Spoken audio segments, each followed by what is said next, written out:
Teka muna.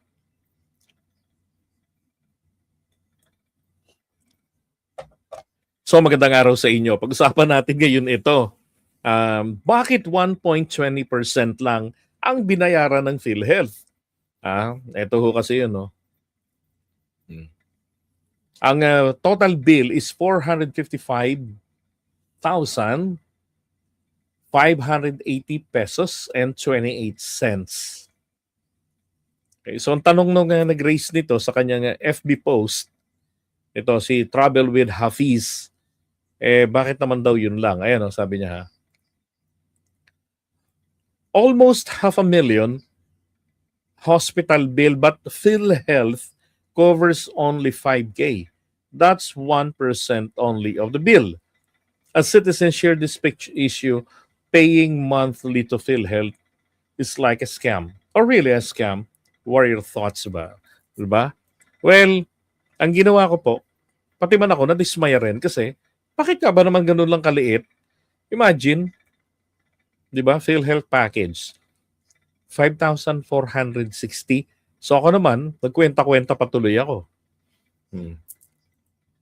So tiningnan ko po muna, sino ba yung mga dapat na mag-cover nito? Bago lang yan, admitted December 1, nakalabas ng ospital December 19. No, taga Toledo, Cebu City. Toledo City, Cebu. Yan. Ang edad niya ay 74 years old. So ano-ano ba yung mga health benefit package na applicable sa kanya mula sa PhilHealth? Yun ang isang naisip ko ron. Kaya lang, tinignan ko kagad ang coverage niya. Ang coverage niya po mga kababayan, meron po siyang binabayaran na monthly IntelliCare. Hindi po totoo yung sinabi nitong nag-post na monthly ay nagbabayad siya sa PhilHealth. Okay? Kasi yung monthly na nagbabayad doon sa PhilHealth, yun po usually yung mga empleyado yan auto-deduction yan. Unless siguro nagbo-volunteer siyang magbayad sa PhilHealth. Di ba? Pero ang pinaka-primary niya po kasi yung kanyang HMO. Ito si IntelliCare. Tapos inpatient, okay, na-confine kasi. Okay, care of IntelliCare. So ito yung mga ginawa sa kanya. Ito yung presyo. Now, anong klaseng ospital yan? Bakit ganyan kamahal? Private hospital po ito kung di ako nagkakamali. Visayas Medical or Visayas Med Cebu. Private ito. Naturalmente, mahal. Now, kapag ka-private po, ang PhilHealth, hindi po niya kino-cover as 100% yung mga charges ng covered procedures. So ito mga to, covered procedures ito namang mga charges na to, hindi po yan. Merong tinatawag po kasi na prevailing rate. Kung ibig sabihin, yung standard na amount na sa ibang mga ospital, doon po yung pinagbabasihan at binabaya. Nagiging basihan din ng PhilHealth para sa pagbabayad. Ngayon, kaya nga discretion yan ng pasyente. Pupunta ka ba ron sa private hospital? Alam mo na mahal ang bayad dyan. Pero alam mo rin dapat na maliit ang mababawas mula sa coverage mo sa PhilHealth. Ganun ang mangyayari doon. So, chance na malaking-malaki ang babayaran mo. Pero pagdating naman kasi sa quality, 'di ba? Mas preferred talaga sa private. Yun nga lang. Ipaghihirap mo kung hindi ka talagang mayamang-mayaman yung mga halaga ng mga amount ng services na i-render sa'yo. Okay? So again, ulitin ko lang. Ang ito po ay private. Yan. Tapos IntelliCare, HMO. So ano to? Health insurance itong si IntelliCare. So sa call center, meron akong ganyan health insurance na coverage na mula po dyan sa IntelliCare. So pag ako pumunta sa isang private clinic, Ang charge sa pagbunot ng IPE na napirmahan ko noon is 2,500. Pero kung magwo-walk-in lang ako at hindi ko sasabihin na meron akong HMO, sisingilin lang po ako ng 500 or 1,000. Okay?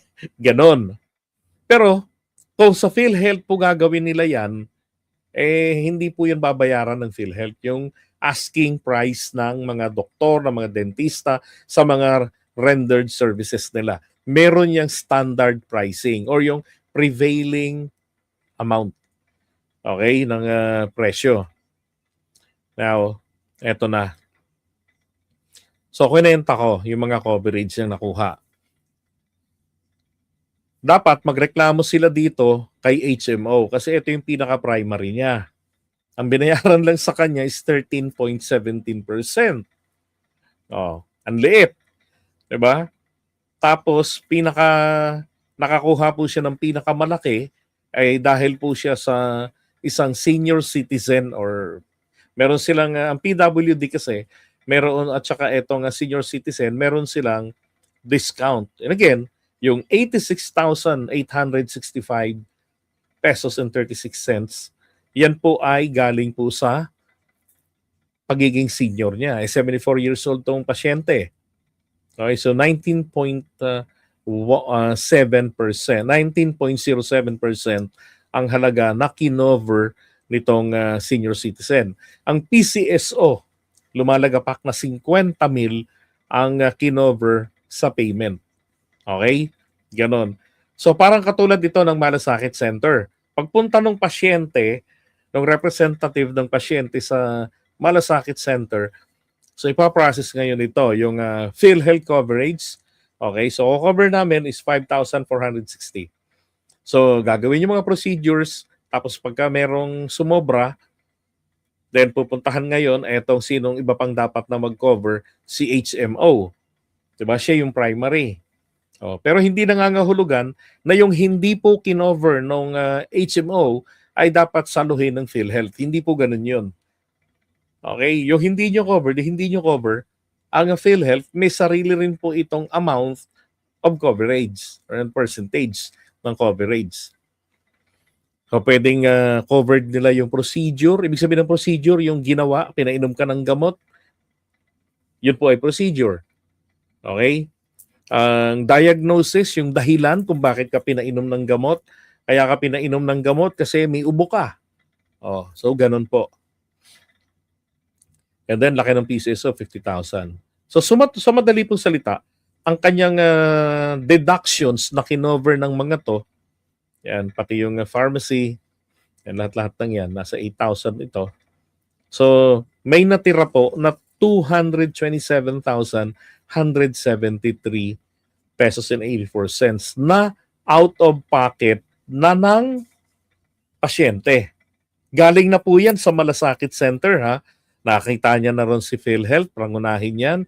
And then etong si coverage niya sa senior citizen, si PCSO nahingian na rin niya. Oh, kasi ito kailangan talaga nasa si PCSO kasama ni PhilHealth yan sa Malasakit Center. Diba? Ngayon, etong si HMO, ibang bagay yan kasi third party entity. Oh, ganun po 'yon. Now, bakit maliit? Bakit 5,000 lang ang kinover? Hindi po kasi si PhilHealth ang primary niya. Ang primary niya ay eto pong si HMO, si Intellicare, ang dapat na pangunahing magbabayad. Which is ginawa naman niya, siya may pinakamataas na coverage dyan, 86,865. Saan po binase ito, tong coverage na to? Again, meron po yung prevailing rate na sinusunod talaga. Kung let's say, ayon sa batas, imbis na singilin ang isang senior citizen sa respiratory therapy unit ng kakahalagang 11,198 pesos, doon po sa prevailing, 1.5 lang po yan. Oh. So, tumaga lang ang private hospital sa gamot. Ganito yung presyo. Ganun po yung halimbawa nun. Okay, kaya maliit yung coverage dito. Now, Sabi ko, may natitira pong 227,173 pesos and 84 cents. Dito po papasok ngayon ang another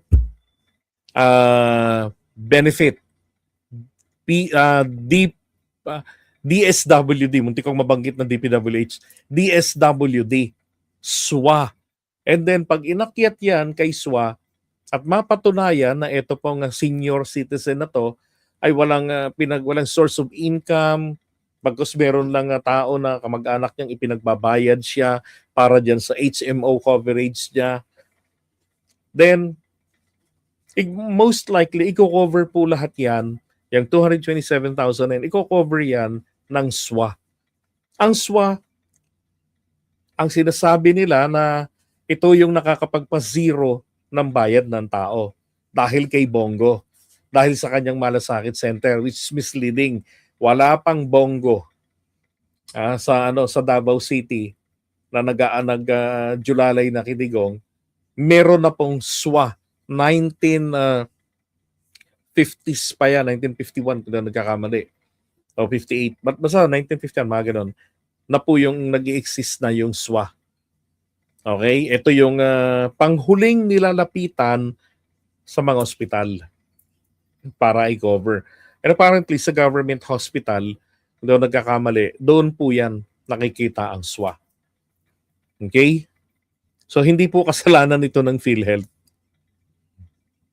Kasalanan ito ng kanyang HMO company o ng kanyang kapamilya na kumuha ng kanyang HMO coverage na hindi inalam magkano ang inyong health package, ano-ano yung nakapaloob doon para sa senior citizen.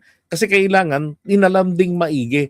Kasi baka mamaya, mura yung bayad sa HMO, 150 per month, tapos na makukuha mo lang palang coverage, naku po, napakaliit. Di ba? At lalo na dito, private itong pinasok ng senior citizen, talagang gagastos sila ng malaki dyan. Diba? Kaya nga dapat this government hospital. Okay? Pero ako nga, na-experience ka rin namin. Ilang beses na yung, di ba, yung nanganak si Mrs. doon sa East Avenue kay Tinay. May natitira sa akin na after ko ng malasakit center, which is walang PCSO, si PhilHealth lang sa East Avenue, may natira ako 19,000. Then, parang 39 lahat yun eh. So, 20 kinover, parang 19,000 yung natira. So, ang ginawa ngayon, sabi sa akin ng billing, pumunta ka na lang, pumunta ka muna ng SWA. Nasa taas lang ng malasakit center yung opisina ng SWA. Di bumalik ako. Nakita ko ron, hapon na.